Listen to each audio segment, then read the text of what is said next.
The Dodgers just swept the Padres in a crucial series. Let's break it down.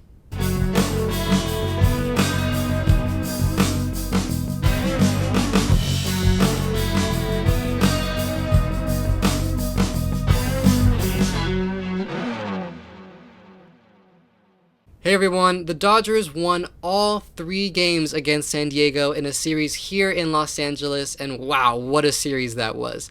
Let's get into 3 key takeaways for things that we want to see from the Dodgers going forward. First, solid and lengthy starting pitching.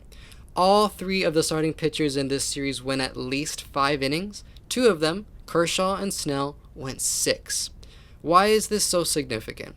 Well, earlier in the season, starting pitchers were not going deep into the games, and the bullpen pitchers were then being used heavily, leading to them being tired out, and we see it, especially now later in the season.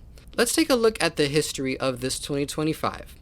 Tyler Glasnow and Blake Snell were 2 of the pitchers that went down because of injury, and their returns have definitely helped bolster this rotation.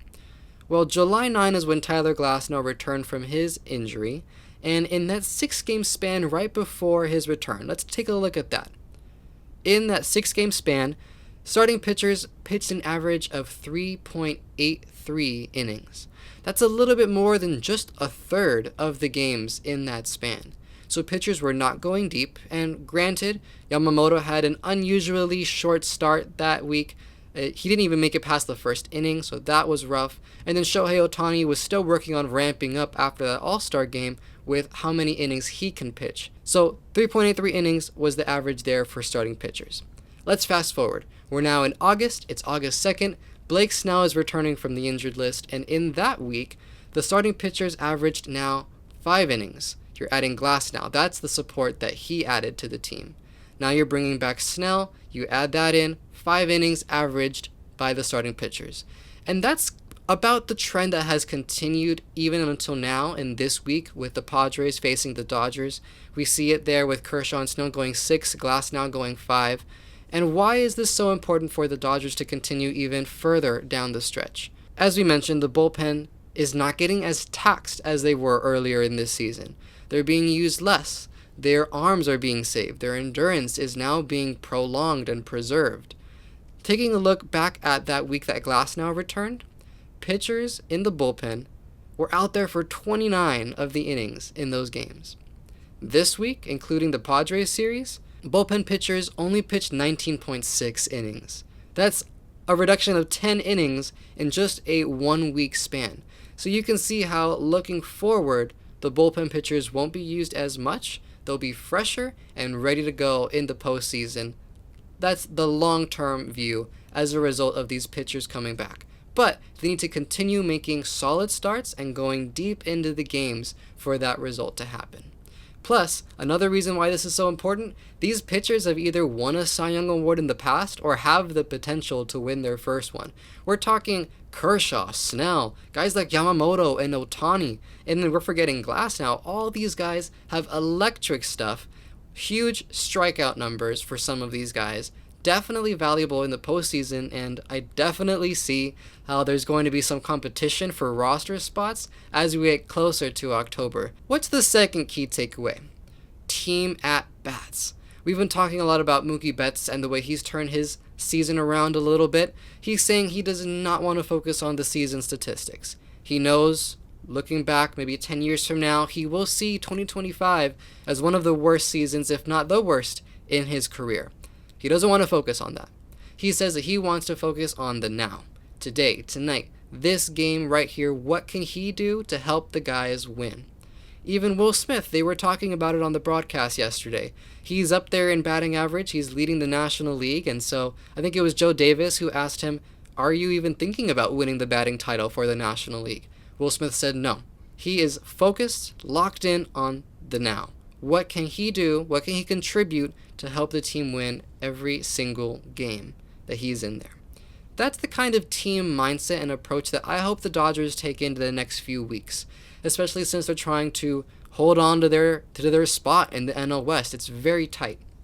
Well, what are some signs that the Dodgers have been adopting that strategy and mindset, or at least implementing it even further? Well, let's start at the top. Shohei Ohtani. He had that big slump right after the All-Star break. He was hitting some home runs, but he was striking out a lot, not getting on base at a consistent clip. Here are some numbers, 4 statistics to look at. It's batting average, strikeout percentage, O-swing, which is how often he's swinging at pitches that are outside of the strike zone, and he should be holding up, not swinging, and then contact percentage.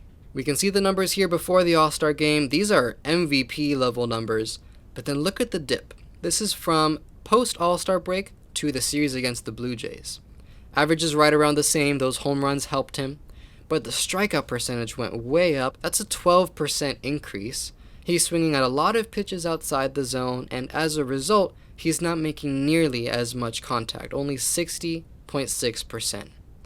Since the Blue Jays series, up until the end of the Padres series, look at that average, 375.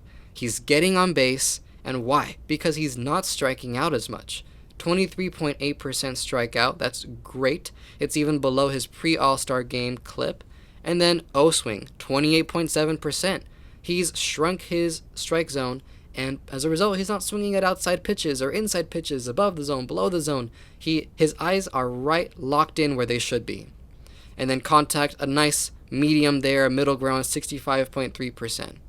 And you see it, even when it's a sac fly or a ground out, he's making solid contact. He's putting the ball in play and letting the rest of the lineup back him up. You now have Mookie Betts, who is progressing. Will Smith, so consistent. He's trusting the other guys to do their job as well, and he's just focused on being that true leadoff hitter and getting on base. What about even further down in the lineup? We have Miguel Rojas.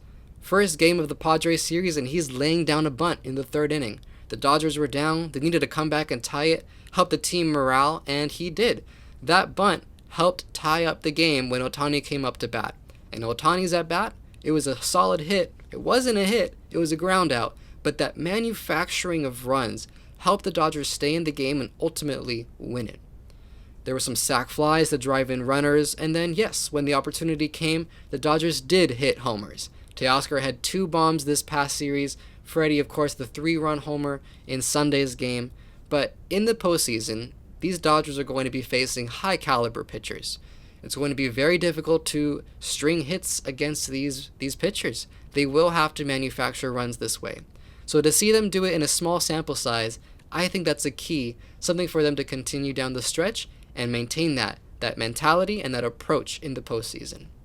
Now, number 3, real quick, timely defense. We had some great plays, and I think front of mind for me was Andy Pajez's throw to cut off Freddie Fermin there at second base. That possibly prevented a second run from scoring when Fernando Tatis hit an RBI single the other way, and so we know that game came down to 1 run. That could have been the game right there on that play from Pajez. Great stuff. Even Alex Freeland, recent call-up, making great long throws from third base, a run-saving snag at second, and then Will Smith. Let's talk about Will Smith right here.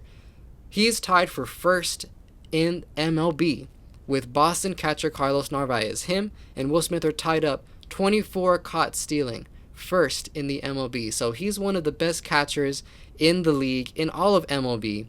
721 caught stealing percentage. So that means 72%, right around that clip. That percentage of runners who are trying to steal a bag off of Smith are cut down in the process. So if the Dodgers can prevent base runners from wreaking havoc on the bases, which we know that happens when balls are put in play in the postseason, if they can go deep into the game for those starting pitchers to have solid outings and help preserve the bullpen's strength, and then team at-bats, grind it out, manufacture runs, if they can do those 3 things, these Dodgers will be scary come postseason time. But what do you think, guys? What is the key for the Dodgers and their success this year? I'd love to hear from you. Thank you so much for watching this video. We got another Padres series coming up, so we can break that one down and see how these keys translated to that series. I'm looking forward to sharing that with you all. Thank you, everybody. My name is Alan Ruiz. Go Dodgers. I will see you on the next episode of All Things Dodgers.